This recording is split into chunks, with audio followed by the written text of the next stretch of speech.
Hello everyone, welcome. आज की class में हम लोग डिस्कस करेंगे वर्किंग ऑफ मल्टीप्लायर को ग्राफिकली, मतलब मल्टीप्लायर किस तरह से काम करता है, उसके वर्किंग को हम ग्राफ के बेसिस पे एक्सप्लेन कर सकते हैं with the help of aggregate demand and aggregate supply curves.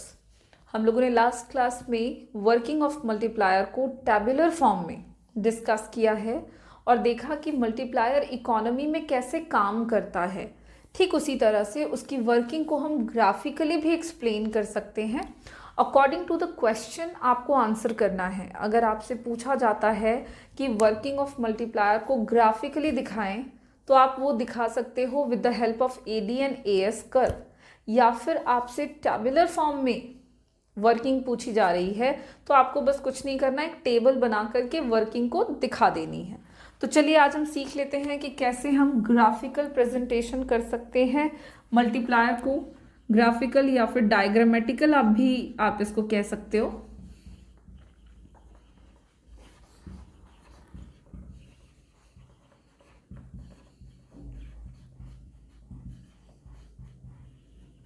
Graphical presentation of multiplier.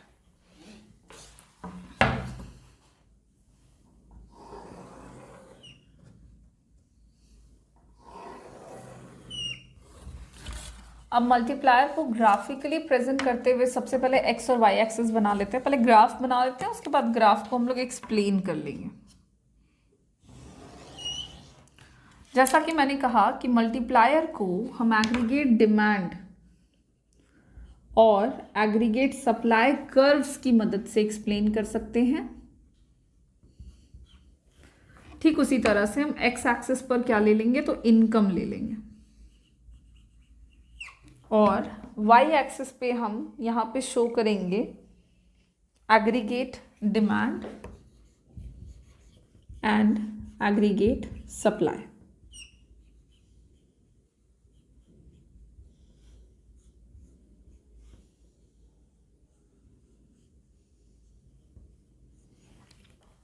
हम लोगों ने पढ़ा है एग्रीगेट सप्लाई का जो कर्व है वो कैसा होता है, ऑरिजिन से स्टार्ट होते हुए 45 डिग्रीज का एंगल बनाते हुए अपवर्ड राइजिंग होता है। एग्रीगेट सप्लाई का curve which is equals to income line, so it is creating 45 degrees angle with the origin and goes upward, showing direct relationship between aggregate supply and income. Next is aggregate demand curve. Aggregate demand curve हम लोगों ने पढ़ा है कि AD का जो curve है वो कैसा होता है, तो वो भी अपवर्ड राइजिंग होता है, बट वो स्टार्ट होता है फ्रॉम द वाई एक्सिस। वो स्टार्ट होता है फ्रॉम द वाई एक्सिस क्योंकि वो इंडिकेट करता है कि जीरो लेवल ऑफ इनकम पे भी एग्रीगेट डिमांड जो है वो जीरो नहीं होता, because AD is a sum of consumption and investment, और कंजम्पशन कभी भी जीरो नहीं हो सकता। इसीलिए अब आप यहाँ पे देखो कि AD और AS कर्व एक दूसरे को मीट कर रहे हैं। कहाँ पे? पॉइंट E पे। पॉइंट E पे ये दोनों एक दूसरे को मीट कर रहे हैं, तो जो इनकम लेवल है इकोनॉमी का डिटरमिन हुआ, दैट इज OY सपोज करेंगे। अब क्या हुआ कि इकोनॉमी में एग्रीगेट डिमांड जो है वो चेंज करेगा, तो एग्रीगेट डिमांड बढ़ गया सपोज करिए। अब एग्रीगेट डिमांड कर्व बढ़ा, डिमांड बढ़ा मतलब कर्व जो है वो अपवर्ड शिफ्ट कर जाएगा। सॉरी, अब यहाँ पे एग्रीगेट डिमांड जो है वो नया हो जाएगा, दैट इज AD1 बराबर C+I। और ये क्यों बढ़ा? क्योंकि इकोनॉमी में इन्वेस्टमेंट का लेवल चेंज किया गया, तो C+I प्लस डेल्टा आई। जो पुराना इन्वेस्टमेंट हो रहा था वो तो हो गई, साथ ही साथ इन्वेस्टमेंट में चेंज किया गया है, तो इन्वेस्टमेंट में चेंज होने के कारण एग्रीगेट डिमांड जो है वो बढ़ेगा, और वो बढ़ करके आपका अपवर्ड शिफ्ट कर जाएगा। अब नया एग्रीगेट डिमांड कर्व पुराने एग्रीगेट सप्लाई कर्व को नए पॉइंट पे मीट करेगा, जिसको नाम दे देते हैं F। अब आप देखो कि जैसे ही न्यू AD लाइन दिखा, उसने पुराने एएस कर्व को नए पॉइंट पे मीट किया, तो यहाँ से जब हम इस पॉइंट को एक्स एक्सिस पे मिलाएंगे तो हमें नया इनकम लेवल मिलेगा, दैट इज OY1 या OY'। अब इनकम का जो लाइन है, इनकम का जो प्रोपोर्शन है वो क्या हो गया, बढ़ चुका है। इनकम OY से OY' हो गया, Y से Y' बढ़ गया। इसको, इतने एरिया को हम क्या कहेंगे, तो ये आपका चेंज इन इनकम को दिखा रहा है। इनकम OY से बढ़ के OY1 हो गया या OY' हो गया, 1 कर देते हैं, OY1 हो गया। ये क्यों हुआ, क्योंकि आपका जो एग्रीगेट डिमांड है, इन्वेस्टमेंट चेंज हुआ। कितना इन्वेस्टमेंट चेंज हुआ, तो F और इसको नाम दे दो N। तो F से लेकर के N तक का जो पोर्शन है वो चेंज इन इन्वेस्टमेंट को दिखाता है। तो इन्वेस्टमेंट में डेल्टा आई के चेंज होने से इनकम में डेल्टा वाई का चेंज हो गया है। सो इस ग्राफ में हम क्लियरली देख सकते हैं कि मल्टीप्लायर किस तरह से काम करता है। यहाँ पे मल्टीप्लायर बराबर change in Y by change in I है। इनकम में चेंज कितने का हुआ, तो OY से OY1 तक, और इन्वेस्टमेंट में चेंज कितने का हुआ, सो I से डेल्टा I तक। ठीक है, यहाँ पे इनकम का चेंज हो गया YY1 due to change in I to delta I, ऐसा। तो यहाँ पे हम क्लियरली देख रहे हैं कि इन्वेस्टमेंट मल्टीप्लायर कुछ इसी तरह से काम करता है कि इनकम बढ़ेगा जब इन्वेस्टमेंट बढ़ेगा। इस ग्राफ को आप कैसे एक्सप्लेन कर सकते हो, तो जो जो चीज़ें आपको इसमें दिख रही है आप सिंपली उसको एक्सप्लेन करते जाएंगे। जैसे सबसे पहले आप बताओगे कि मल्टीप्लायर की वर्किंग को हम ADAS कर्व से डिनोट कर सकते हैं। दूसरी बात कि इनकम जो है वो एक्स एक्सिस पे लिया हमने, और एग्रीगेट डिमांड और एग्रीगेट सप्लाई जो है वो हमने वाई एक्सिस पे लिया।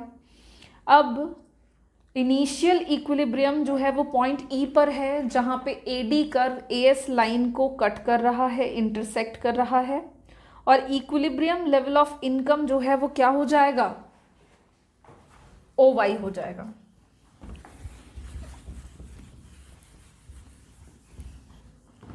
कैसे लिख सकते हो, तो इन दिस फिगर जो जो चीज़ें आपको नज़र आ रही हैं वो सारी चीज़ें आप 1 बाय 1 करके एक्सप्लेन करते जाओ। सबसे पहले तो बताओ एक्स एक्सिस पर क्या है, इनकम। फिर बता दीजिए वाई एक्सिस पर क्या है, AD एंड AS। फिर बताइए इक्विलिब्रियम पॉइंट E क्या है, इक्विलिब्रियम पॉइंट क्यों, क्योंकि यहाँ पे AD बराबर AS है। OY जो है वो इक्विलिब्रियम ऑफ, ये आपको फुल फॉर्म में लिखना है, इक्विलिब्रियम लेवल ऑफ इनकम है। मैं यहाँ पे आपको शॉर्ट में लिख के बता रही हूँ, इक्विलिब्रियम लेवल ऑफ इनकम है। ठीक है, फिर क्या हुआ, नया पॉइंट मिला F, जो कि क्या है, न्यू इक्विलिब्रियम है।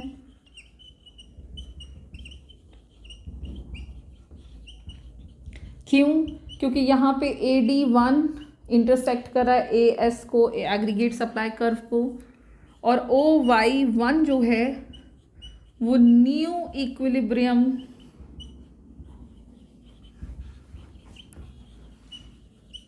लेवल ऑफ इनकम है। ठीक है, so in this figure we have clearly seen that income rises from OY to OY1 in response to an initial increase in investment, that is delta I. So यहाँ पे हम देख रहे हैं कि जितना चेंज हो रहा है इनकम में वो ज़्यादा है चेंज इन इन्वेस्टमेंट से। ये इस फिगर से क्लियर हो रहा है। आप देखो कि डेल्टा आई जो है उससे बड़ा है डेल्टा वाई। आप डिफरेंस देखना, डेल्टा वाई का चेंज इतना, डेल्टा आई का चेंज इतना। सो डेल्टा आई में जितना चेंज हुआ उससे ज़्यादा डेल्टा वाई में चेंज हो गया। और यही तो मल्टीप्लायर बतलाता है कि कितना चेंज हो जाएगा इनकम में जब इन्वेस्टमेंट में चेंज किया जाएगा। सो अकॉर्डिंगली हम लोगों ने देख लिया determination of income and employment में एक important topic that is investment multiplier, और इसको हम लोगों ने ग्राफिकली आज प्रेजेंट किया। ग्राफिकली आप इसको इसी तरह से प्रेजेंट कर सकते हो। और इसी के साथ हमारा जो इन्वेस्टमेंट मल्टीप्लायर का टॉपिक है वो फुल एंड फाइनल यहाँ पे फिनिश हो जाता है। आपको इन्वेस्टमेंट मल्टीप्लायर से रिगार्डिंग कुछ न्यूमेरिकल्स करने हो सकते हैं, मतलब आपके क्वेश्चन में न्यूमेरिकल क्वेश्चंस आपसे पूछे जा सकते हैं जिसमें आपको कुछ वैल्यूज दिए रहेंगे और आपको इन्वेस्टमेंट मल्टीप्लायर के formulas according to available information use करने पड़ेंगे। तो इन्वेस्टमेंट मल्टीप्लायर से रिलेटेड हम लोगों ने कुछ इंपॉर्टेंट फार्मूलाज देखे हुए हैं और आपको वो सारे फार्मूला को याद कर लेना होगा ताकि आप न्यूमेरिकल क्वेश्चंस करने के एलिजिबल हो जाएं। तो चैप्टर के एंड पर हम क्या करेंगे कि कुछ न्यूमेरिकल क्वेश्चंस को कवर कर लेंगे। ओके, तो न्यूमेरिकल क्वेश्चंस हम करते चले जाएंगे ताकि जो इन्वेस्टमेंट मल्टीप्लायर का हमारा कॉन्सेप्ट है वो हमारा क्लियर होता जाए और हम थ्योरेटिकल पोर्शन के साथ साथ अपने न्यूमेरिकल पोर्शन को भी कवर अप करते जाएं ताकि हम क्वेश्चंस के आंसर करने के लिए एलिजिबल हो जाएं। तो अगर आपसे इन्वेस्टमेंट मल्टीप्लायर को ग्राफिकली प्रेजेंट करने के लिए कहा जाएगा तो आप बड़ी आसानी से aggregate demand and aggregate supply curves की मदद से ये काम करेंगे कुछ इस तरह से। ठीक है, तो चलो नेक्स्ट क्लास में हम लोग इससे रिलेटेड जो भी न्यूमेरिकल क्वेश्चंस वगैरह हैं हमारे, हम उनको कवर अप करेंगे with the help of book. Thank you.